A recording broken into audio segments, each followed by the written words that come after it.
My name is Kelly. If we haven't met before, I'm from KAFL. I am part of the sales desk team. And today we are going to be talking DI.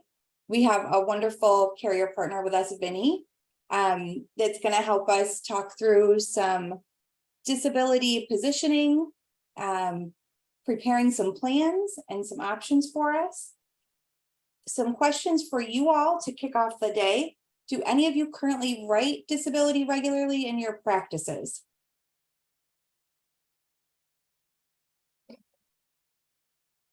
Okay.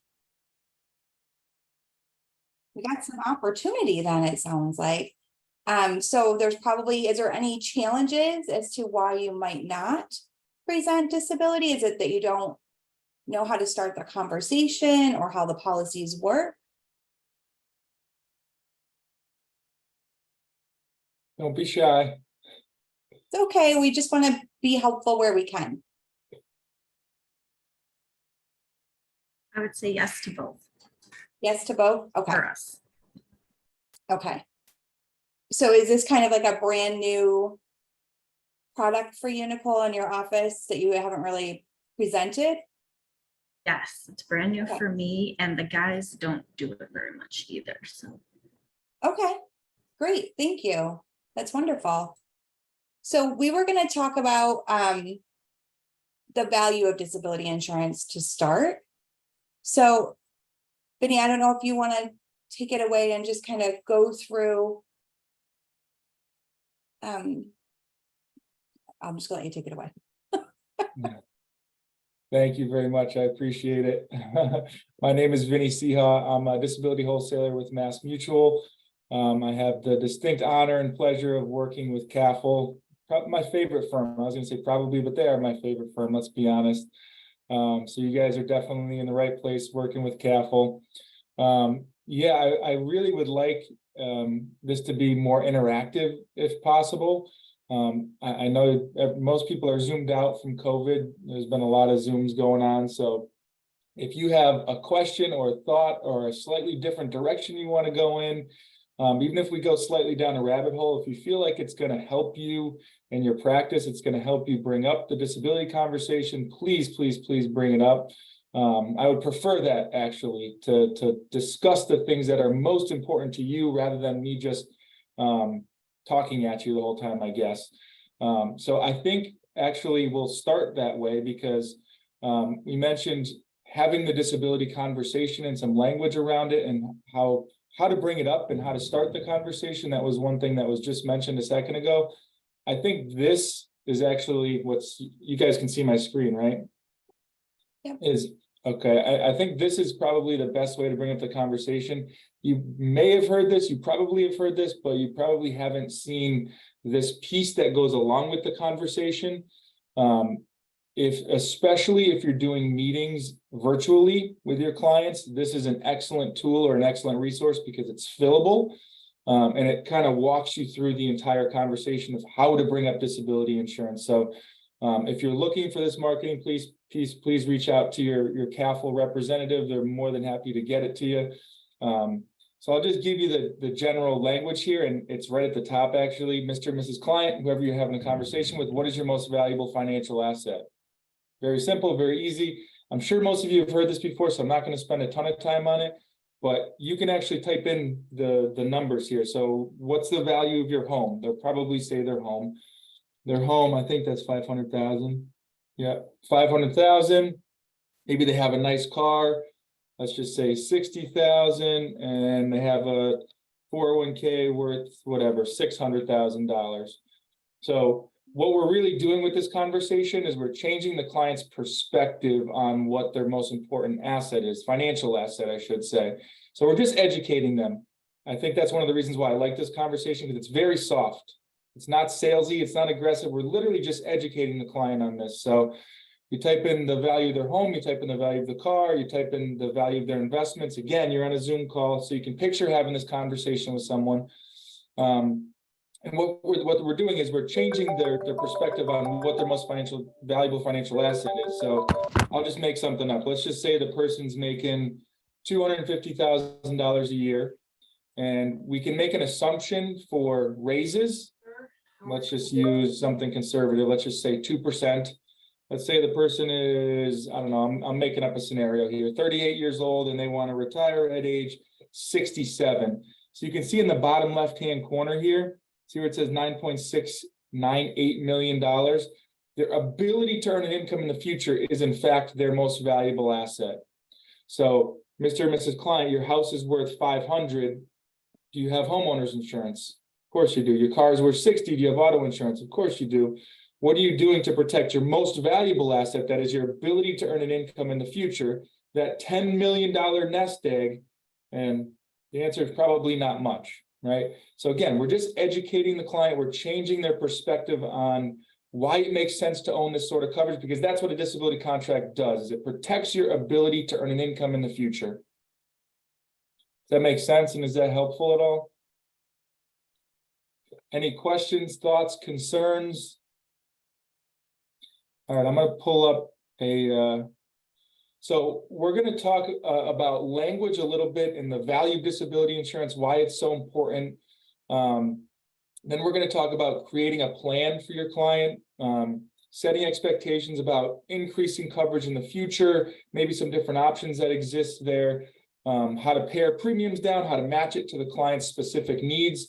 And then towards the end, we're going to finish with all the carriers that you have access to in working with KAFL and maybe where their niches are, where each carrier makes sense. So I'll make some general points about, or some more detailed points about where each carrier is probably most effective, I guess.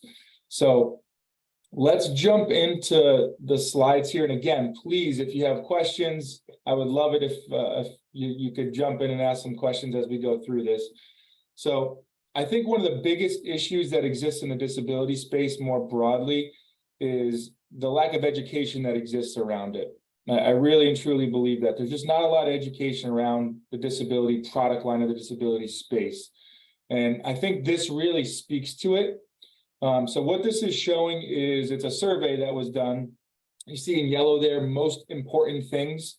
So our clients were surveyed, their health, of course, that makes sense. 84% of folks, I don't even know why it's not 100%, but you would think that would be 100%, but 84% of the respondents said their health is the most important thing in their life, then their income, then their home, right? The most important things to protect in blue, so juxtapose the percentage of people who thought their health were important with protecting their health, so that'd probably be health insurance, right?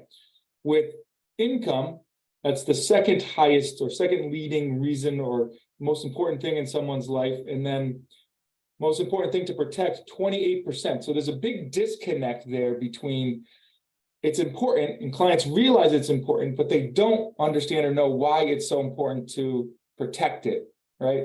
And I think that's where the education comes in. And that's probably the biggest hurdle that exists in the disability space is just that education. So in the beginning of the conversation here, really what I want to do is give you a couple of examples of how to bring up the conversation and how to educate the clients, how to educate your clients on disability insurance in general. All right, so. Hey, Vinny. Yeah. We're seeing your view. Can you just switch over to the full display? Yes, display settings. I think this will do it. Did that work? Yep, that's great. Okay. Thank you. You're welcome.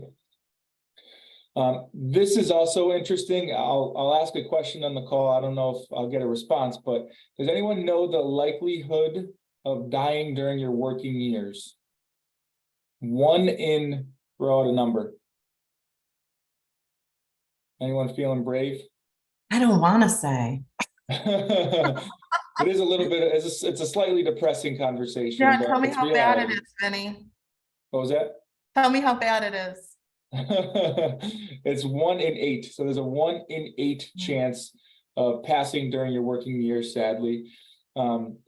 So if you compare that to the likelihood of being too sick or hurt to work or disabled during your working years, it's actually you are twice as likely to become too sick or hurt to work during your working years than you are die. So the issue that exists in that is Clients understand generally, not the complexities, but clients understand generally what life insurance is, why it's important. It's advertised all over the place. There's billboards, if you have Sirius XM, you've probably heard Big Al, the Big Al commercials. It's all over the place, right? How often do you hear about disability insurance generally as you're going about your day? Very infrequently, very, very, very infrequently. So again, this speaks to the issue that exists in the disability space. There just isn't enough education, and the fact that you are twice as likely to need the coverage, disability coverage, than you are life insurance. That doesn't mean one is more important than the other. They're both very important, but it's, I think, vitally important to understand the statistics around that. I'm not a big statistics person, but I think that's important to understand. So let's go back to the language here for a second. One of the rebuttals that you're going to get when you bring up disability insurance with almost any client, and whether they say this to you or not, they're going to be thinking it. It's not going to happen to me. It's not going to happen to me. I'm not going to become too sick or to work. That is a humongous one, right? So if I think about the disability market, you won't get that in the medical and dental space. That's probably the only area where you won't get it, because they see people sick and hurt with issues on a regular basis. But outside of that, you're talking to an attorney, an executive, a business owner, whether they say it to you or not, they're going to be thinking that it's not going to happen to me. So let's have an educational conversation, a soft educational conversation about how to overcome that objection before it even comes up, because they're thinking it. I promise you they're thinking it. So, Mr. and Mrs. Klein, when you think of the term disability, what comes to mind? Simple, easy, open-ended question. If you have a pen, great one to write down. Mr. and Mrs. Klein, when you think of the word disability, what comes to mind? We already know the answer to this question. That's one of three things that comes up the vast majority of the time. I'm not exactly sure why the human brain works this way, but one of them is hit by a bus. Very, very common. If you ask your client that, you will get hit by a bus. Wheelchair will come up very, very often. And then car accident. Those are the three. Very, very common responses. You'll almost always get one of those three responses. So the client, so let's follow the logic there. The client thinks that car accident equals disability. So logically, the client's going to think, I'm a great driver. I'm not going to get into a car accident. I don't need the coverage, right? So just follow the logic of what the client's thinking. If I think disability, car accident, I'm a good driver. I'm not going to get into an accident. I don't need the coverage. That's exactly how the human brain is working when that word is brought up, right? So if you're having that conversation with your client, you are right. You're an excellent driver. I doubt you will get into a car accident, but that is not where disabilities come from. It's not where disabilities come from. We're just educating. About 90%, technically 88%, but about 90% of disabilities come from something other than an accident or an injury. So here's where we're changing the client's perspective and showing them, oh, this is possible. Oh, this can happen. Because with the car, or I know how to look both ways, I'm not going to get hit by a bus. They're thinking it's not going to happen to them, so they don't need the coverage. Here's how we're going to change their perspective a little bit. I wouldn't use this term, but this is the technical term. Musculoskeletal and tissue disorders on the right. I'll move this so you can see it. Musculoskeletal and tissue disorders, that is where most disabilities come from. So you want to think of like, I have a herniated disc, I have a hip issue, I have a shoulder issue, I have a problem with my neck. We were actually just talking about something related to that about 5 minutes ago. That is where most disabilities come from. And then number two is cancer. Sadly, I think probably every person on this call, myself included, knows someone in their life who's had cancer. It's very, very common, unfortunately. So again, what we're doing is we're just educating the client on where disabilities actually come from.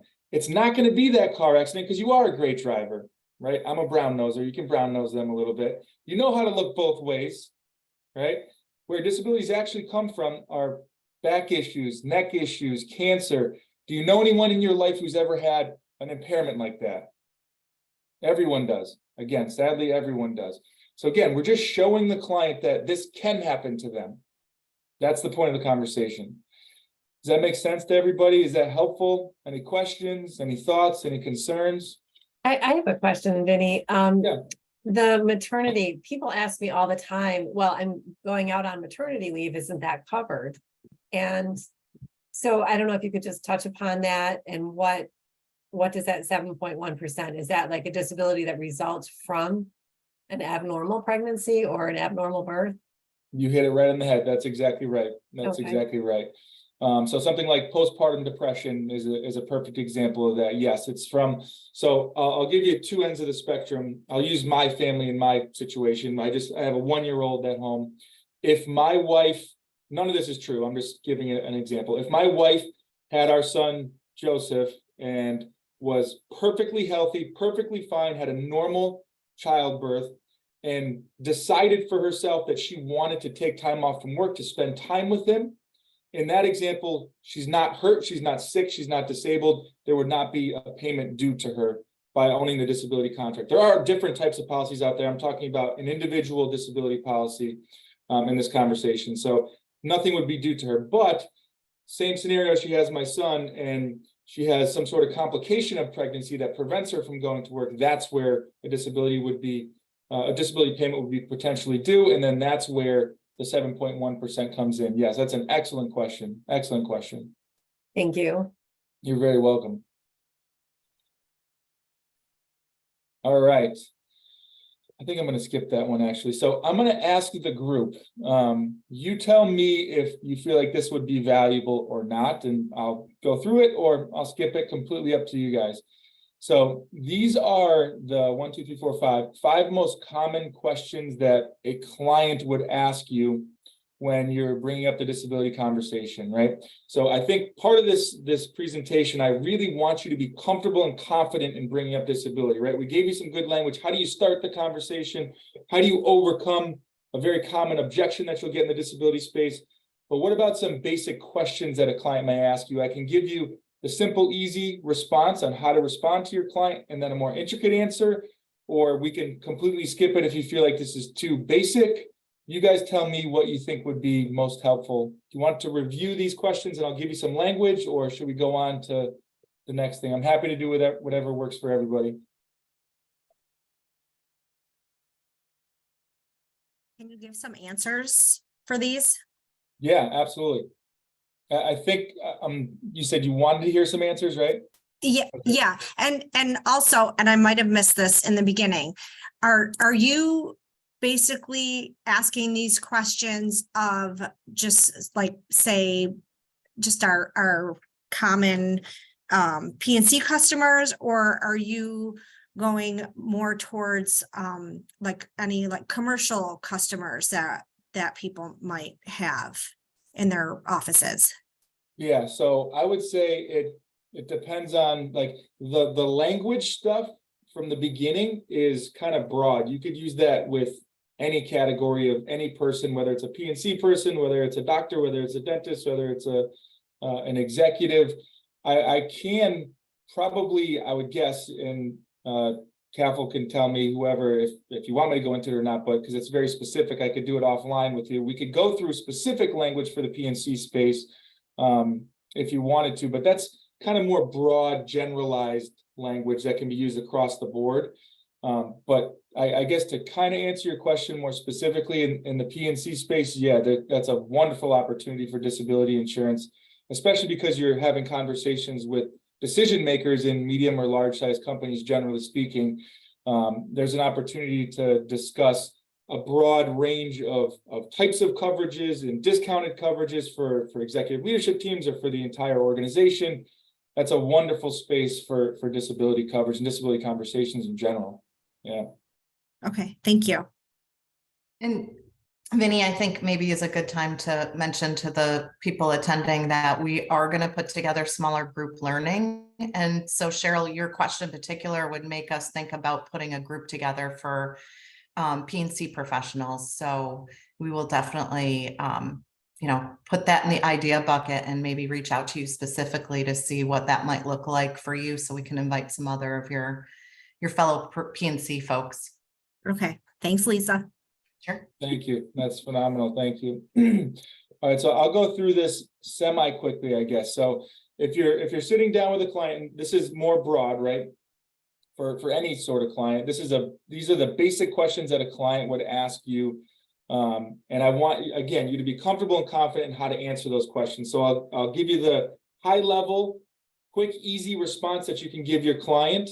that generally won't elicit a lot of additional questions, right? Because that's the fear that I would have is I'm not gonna know the answer to things. So I'll give you a response that won't elicit a lot of questions back, right? It'll completely answer their question. So a client asks you, how do I qualify for benefits, right? Well, a disability policy pays out based on your inability to do your job. Can you do your job? Yes or no? That's at a very basic level. It is slightly more complex than that, of course, but if you're having a conversation with a client, that's how the disability policy pays out. If I'm hurt or sick, the claims examiner looks at it and says, can Vinny do his job? Yes or no? Right? How much in benefits will I receive? And the next few are a la carte. So, and we're going to go into actually a much deeper conversation around this one. But I'll say, generally speaking, a disability policy attempts to replace around 60% of income. That's a simple, easy response that you can give a client. In reality, how it really works is the higher your income, you make $1 million a year, the lower the percentage of that income we cover. The lower the income, the higher, I don't know if you can see my fingers, the higher the percentage of that income we cover. And the reason for that is if I make, I'll go to one end of the spectrum. If I make $20,000 a year, you need every one of those dollars, especially with inflation the way it is today, to put food on the table and a roof over your head and take care of your family. So they'll cover, I don't know, 85, 90% of your income, right? You make $1 million a year, the disability policy is not there to make you or keep you rich or wealthy. It's there to help keep you in your home and put food on the table. So we'll cover a smaller percentage of your income. So the easy answer is it's around 60% of your income, but the more technical answer is it's a sliding scale. Higher your income, the lower the percentage we cover. That makes sense? When will I begin to receive benefits? Again, this is a la carte, but almost every policy I see has a 90-day wait. So you have options out there, but it's a 90-day wait. Usually after 90 days, you'll begin to receive benefits. That's a simple one. How long will benefits last? Until retirement. That's a very simple, easy, because most of the time people are choosing a 2 age 65 or 2 age 67 benefit period. So if I'm hurt or sick today, I could potentially receive benefits all the way out to age 65 or all the way out to age 67. So you could either say 65 or 67, or you could say retirement. Neither one would work. And that's a pretty simple cut and dry sort of response. So again, there's not very many additional questions that would be elicited from that conversation. What if I return to work part-time? So I'll go a little bit more in depth into this one. So at a basic level, there's two different ways you can become disabled, totally or partially, right? Totally disabled is how it sounds. I can't do my job at all. Completely laid up. Partially disabled means I can do part or some of my job. With total disability, I can't do my job at all. You're eligible for the full benefit every time. It's on or off. Do you get the benefit? Yes or no? I'm totally disabled. I get the full benefit, whatever I purchased. With partial disability, it's a math equation, right? So how much do you get? For how long do you get it? So you'll get part of your benefit generally. So if I'm partially disabled, I can do part of my job. You'll probably be eligible for part of your benefit.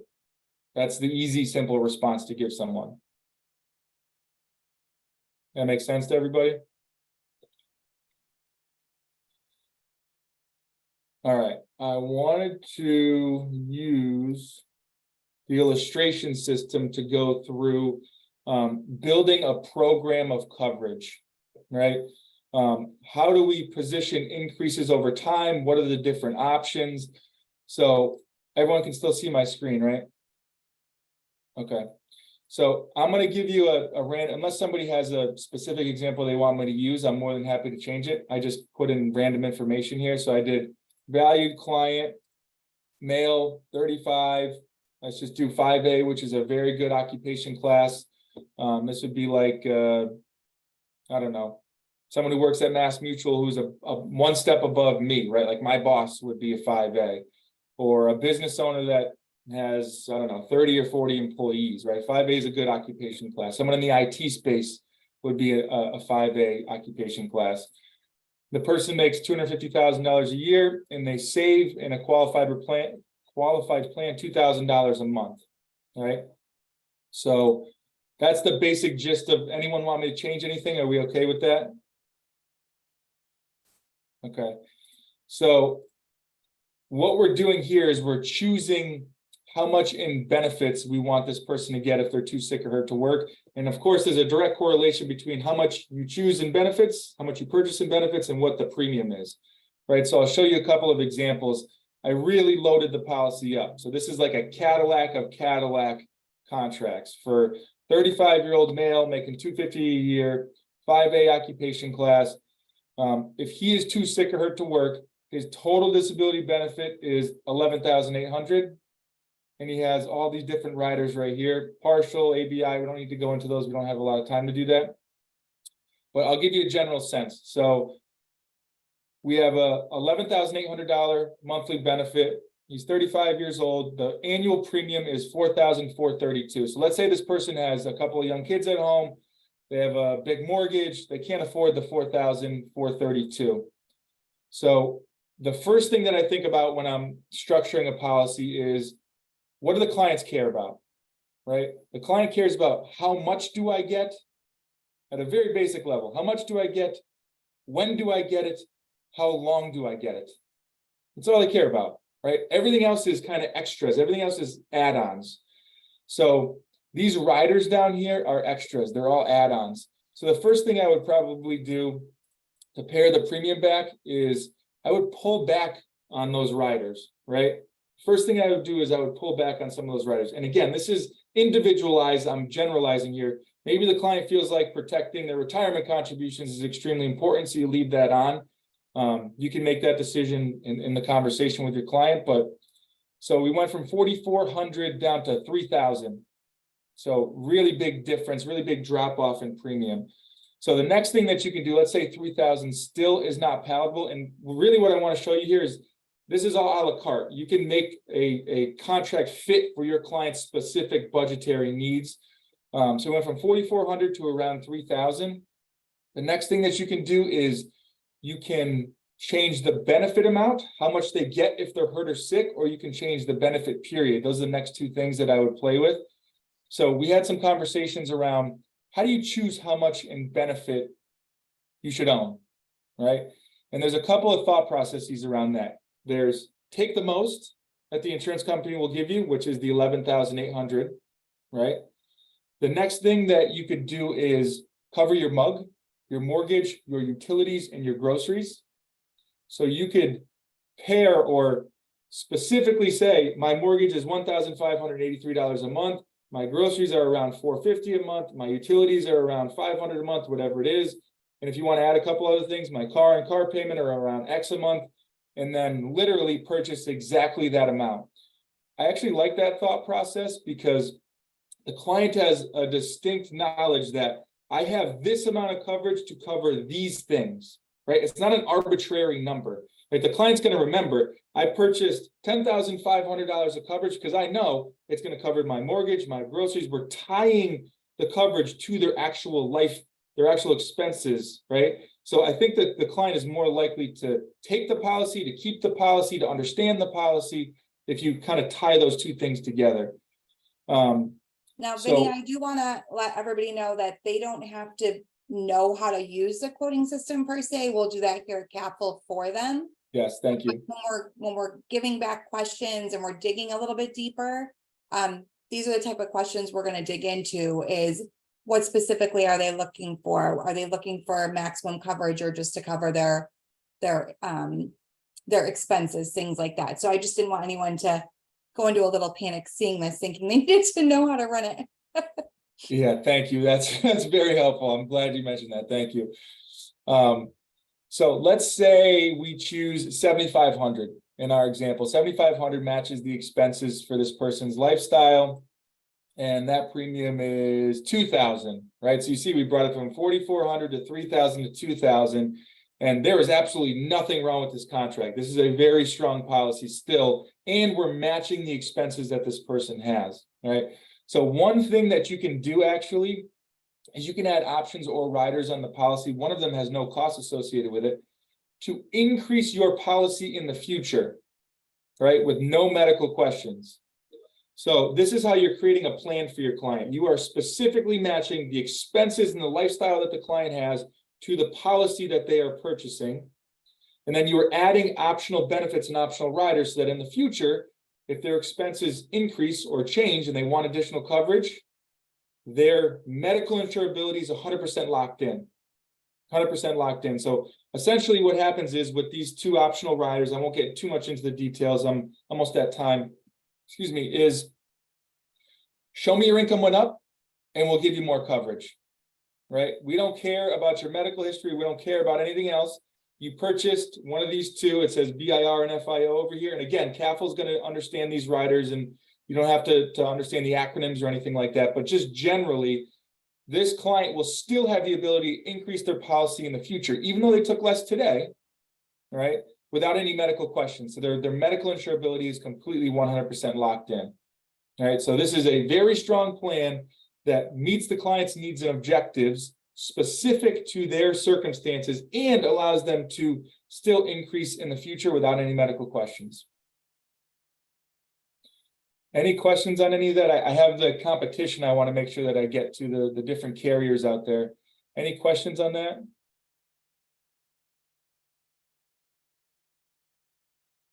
I think it was really helpful to show that that there isn't a set amount that they have to move forward with, that it's very flexible and can move. So I think that was really helpful. Thank you for sharing that.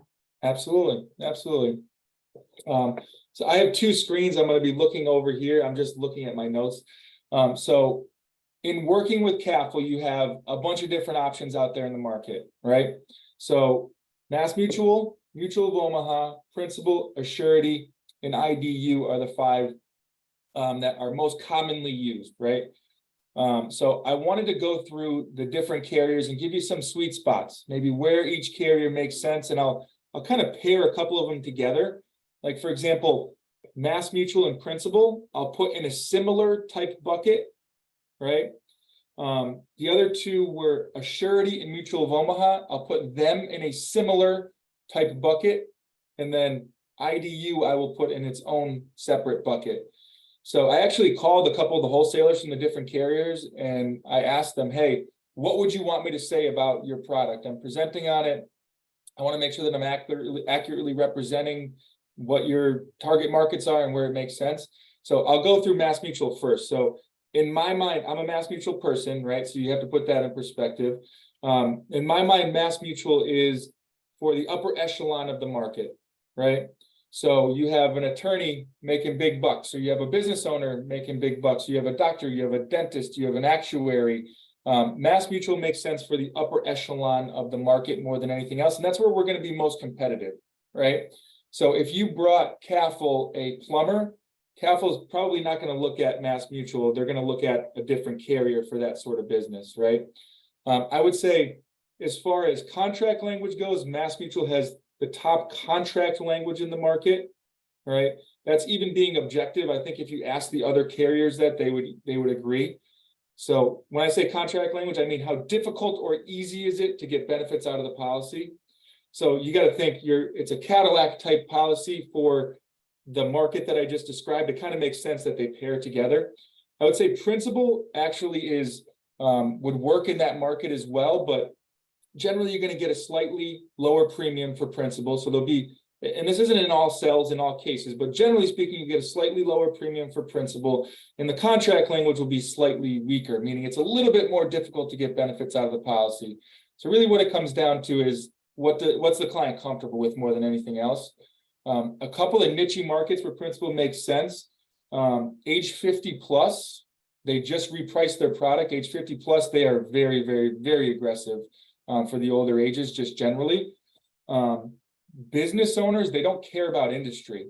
So if you have a business owner that's in an iffy sort of industry, Mass Mutual will look at the industry and the occupation class will be adjusted probably down if it's an iffy industry. Principal doesn't care about the industry. So if you have a business owner that works in a slightly iffy industry, meaning it's a little bit more dangerous, right, for a disability perspective, they'll still give you the top OC class, whereas Mass Mutual will not, right? So business owners in odd or a little bit more difficult industries, Principal will be very competitive at. And then key person is the last thing. Mass Mutual and most other carriers don't even have key person. Principal would probably be the best place to go for a key person disability contract. You have a business owner that has a salesperson that represents whatever, 60% of the revenue of the organization. If they're sick or hurt, it's going to have a huge impact on the business. You want that salesperson to have a contract in place to reimburse the business. Principal would be the best place to go for that sort of coverage. So Mass Mutual upper echelon, higher incomes, white collar, white coat behind a desk, no manual labor. Principal, that key person, the small business owners in odd industries, 50 and older. Mutual of Omaha and a surety are more blue collar, right? So you have that plumber, you have that electrician. It doesn't mean that Mass Mutual and Principal won't write them. We will, but the contracts aren't built for them. So what you'll see is Mass Mutual and Principal's premium will be, I don't know, 15% of that person's income, right? So let's put real numbers to it. I make $100,000 a year and I'm a plumber. With Mass Mutual Principal, maybe the premium's $14,000. Someone making $100,000 a year is not going to spend $14,000 on disability. It just doesn't make sense, right? So you'd want to go to a Mutual of Omaha or an Assurity where the premium matches what the individual makes, right? It maybe is 1 or 2% of the person's salary. So we kind of priced ourselves out of the market where Mutual of Omaha and Assurity want that sort of business, right? Law of large numbers. If you get more people in one specific market, you can more effectively determine the future outcome, how many people are going to be sick or hurt to work, right? So everyone has their own markets. Not that one's good or one's bad, it's just different. IDU is an interesting one, actually. I had a couple conversations around that one. If you have a carrier, or excuse me, if you have a client that a traditional carrier, Mass Mutual or Principal or Surety, whoever it is, doesn't want to write, IDU is probably the place to go for that person. So whether it's, I actually went in, I'll give you a couple of examples as far as medical impairments go. If you have someone that has cancer, stroke, diabetes, serious mental nervous conditions, aneurysms, musculoskeletal issues, heart attacks, stents, build challenges, height, weight challenges, past substance abuse, that's directly off their website. Actually, they actively seek out that sort of business. So I would reach out to KAFL and they have contacts over at IDU and they can get you some coverage for those medical impairments. And someone who's, I don't know, I want $100,000 a month of benefit, right? I have someone who makes $4 million a year. We'll go to Mass Mutual or Principal for the traditional coverage. Maybe they'll give $30,000 and they want another $70,000 on top of that. The traditional carriers won't offer that much coverage. IDU is a specialty type carrier. So they'll offer the $70,000 as an example over and above what Mass Mutual or Principal will. So anytime the traditional carriers won't offer coverage, reach out to KAFL and they'll get you over to IDU and you'll probably be able to get something with them. Their motto, I actually found interesting. I had a couple of conversations, like I mentioned. There is no bad risk. There's just bad premium. That's coming directly from them. There is no bad risk. They're willing to give a contract in almost any scenario. There's just bad premium, meaning you're going to pay for it, right? That's kind of their motto. So I'm 1 minute over. I apologize. I usually try to be right on time, but if there's any questions, I'm more than happy to hang out, answer any questions, go through something different, whatever you feel like would help you. I have the last 20 minutes open, but I just want to say thank you to everyone who attended. And I want to say thank you to KAFL for being such wonderful partners. Really and truly enjoy working with all of you. But if there's any questions, I'll hang out. Thank you, Vinny. Yes, please. Any questions, put them in the chat, unmute, feel free to ask them. And you can yell at me for the Patriots Cup if you want to. I was gonna say something, but I decided to let it slide, you know. No, thank you for coming on, Vinny. I really, really appreciate it. You're such a good No partner problem. with KAFL. So No problem. that we were thinking too, from here, we would like to roll out like a deeper dive for those who are interested in learning more. I believe that deeper dive, when we sat down and figured out how long it would take from tip to tail, is about 4 hours. And we weren't sure, and maybe the people that are on today would be willing to throw in the chat what their preference would be if they were interested in attending something like that on disability insurance, whether they would rather have maybe 1 hour a week for a month to get through the 4 hours, or whether they'd rather have a half day set aside. I just know schedules, especially this time of year, can get a little wonky. So we figured we'd ask and just kind of gauge the interest to really, you know, spend half a day or a few hours really delving into and understanding disability a little bit better. And again, it's not anything where we're gonna assign you then to run your own quotes.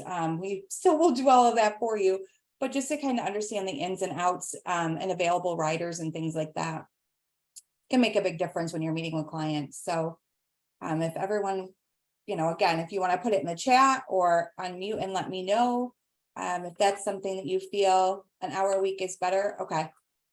So we'll try and do that, this fall. Okay, great. Thank you. Thank you both, for answering that. So yeah, we'll try and get some dates together and we'll try and do an hour a week and really do a deeper dive. Are there any questions? I have a quick one. Yeah, That interactive piece, Vinny, that you put on initially, how is that accessible to everybody? It's right, I can send it to you, or it's right on the DI hub, either Okay. way. do you want to send what you had shared with us, the questions we might get back from clients along with that interactive piece? Can you send it to me and I'll forward that off, make sure everyone that's on the call receives it, Vinny? Absolutely, absolutely. Thank you very much. Any questions? We gave you a lot of information, a lot of things to talk through, a lot of language. It's okay if I ask one quick question of the group, especially for the folks that were Of course. answering in the chat. Would you be comfortable in that 4-week, and it doesn't, I guess 4-week probably is what you thought would be the best, but if in between there, you had conversations with clients, you brought the information back, and then we discussed maybe what happened, if it went good, if it went bad, what could have been done differently. So it's like real world, what's working, what's not working in that 4-week, because I can do the traditional presentation. And at KAFL is I think okay with either way, whatever you guys would prefer. And if you want, I can give you some information, you can try it and then bring it back and tell us how it worked, and we can tweak it and twist it and have conversations around it. Or the traditional presentation, like what would you prefer for that 4-week series? Is there a way to do a little bit of both, Vinny? So we Oh can yeah, get absolutely. that knowledge and That's a good point. Yeah, absolutely. That's probably the best bet, I would guess. Yeah. because then that way we can start using it with clients and people we're sitting with every day. We might not know all the answers, but then we can bring them back and say, okay, this is what came up. This is the way it went. How can I help do that smoother in the future? So. Yep, I like that. I'm gonna hang out for another minute to see if there's any questions.